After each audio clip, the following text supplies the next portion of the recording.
Hello, everyone, and welcome to another movie review.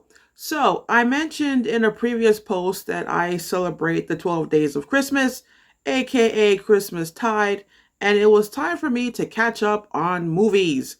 One of the movies I was curious to see was The Nickel Boys. I saw trailers for this film, but I wasn't sure when it was coming out in theaters. So, according to online reports, it premiered at the Telluride Film Fest on August 30th, and it was released in theaters on December 13th. Nickel Boys is based on the novel of the same name by Colson Whitehead. It was published 5 years ago and it won the Pulitzer Prize for fiction. It is based on the true story of the Dozier School for Boys, which was a juvenile institution that was in operation for 111 years, and it had a reputation of abusing, raping, and murdering teen boys, and the crimes went unsolved for so long because the system kept covering up the crimes so they can keep passing inspections. The school finally closed down after an investigation, and a forensic archaeologist was hired to find the remains of victims. It seems as though the movie stays true to the book. I did not read the book, but before watching the movie, I read a brief description of the book. So, the start of the movie is told from the point of view of Elwood, played by Ethan Harris. He lives with his grandmother Nana, played by Ingenue Ellis Taylor, and he is a smart kid who is looking forward to going to college. On his way to school, he hitches a ride with a stranger, and he gets into trouble for a crime he did not commit. Therefore, he gets sent to the Nickel Academy. The place is isolated and racially segregated, and at first he is waiting for his grandmother and his lawyer to bail him out. Eventually, he befriends another teenager at the academy named Turner, played by Brandon Wilson. And the difference between the two is Elwood is hopeful of the future and he has his grandmother to advocate for him, whereas Turner is doing whatever he can to survive and he has no hope for the future and he has no one. It is unclear if he is an orphan or not. When Elwood meets Turner, the movie alternates between telling the story between Elwood's point of view and Turner's point of view. Also, there are scenes where the movie jumps 20 years later. The main story takes place in the 1960s, the late 60s, and it jumps to the late 80s where you see the older Elwood doing research on the school and finding out all the crimes that were covered up. This was a tough movie to grade, and sometimes I like to see what other people thought of the movie because sometimes I don't see what other people may see, and vice versa. And this is an interesting movie because moviegoers gave lower grades than the critics. And when I did further reading, I realized the moviegoers that gave it a low grade actually had valid reasons to do so. And the critics had good reason to give this movie a high grade. We're talking 4 out of 5 stars, 5 out of 5 stars. And the difference of opinion comes down to the way the story is told.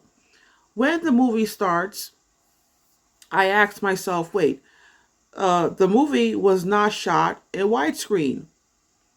The average movie nowadays is shot in widescreen format with a 16 to 9 ratio. Nickel Boys was shot in a 3 to 4 ratio, which is the ratio of old fashioned analog TVs. So that was strange, but okay, I went with it. And then there were shots that were filled with symbolism. So a lot of moviegoers did not like what they describe as the art house experimental way the director, Ramel Ross, decided to tell the story. However, it worked for many critics. So when it was time for me to decide what score I am going to give this movie, I came to the conclusion that I should have felt sad or angry over the story, but because of the way the movie is shot and edited, I walked away feeling emotionally detached. However, and I said this in previous videos, I am tired of the sequels, prequels, and remakes. So I have to give credit to the filmmaker for making a movie based on an original idea. Another interesting thing is because of the first person point of view, the DP, the camera, and the editor are sharing the responsibility with the director in telling the story, which makes sense because there are things the camera can say that the characters cannot say. The camera forces you to walk in the shoes of Elwood and Turner. And what I picked on right away is there are moments where an adult is committing a crime against these teenagers and the scene ends in blackout. So I am thinking, wait, this boy is now traumatized. So the first person POV shows these teens being traumatized without showing graphic things that could trigger the audience, which is important because a lot of black moviegoers nowadays have made it known on social media they are tired of watching black trauma. Then there are other scenes where the camera pans down to the ground or pan up to the sky.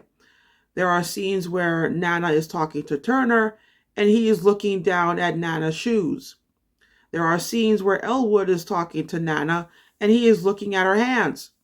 Both Elwood and Turner have a habit of not looking at Nana in the eye. That tells me they have self-esteem problems. But these kids are who are victims of the system, so only the camera can show how badly they are abused. The older Elwood, you can see that he cannot get over his experience at Nickel. There is a scene where he tells an old friend that he broke up with his woman because of his unresolved issues.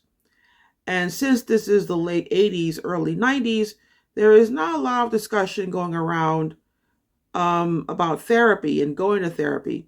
So the question of would this movie be better if the story was told in a straightforward way, as like the moviegoers would have liked, my answer is I don't know, because each type of POV reveals certain things about the story and about character. So you change the POV, you gain some understanding about the story and characters. You also lose a certain perspective on the story and the main characters. Now, is it possible that I am overthinking about this movie? Probably. But this movie is getting an Oscar buzz.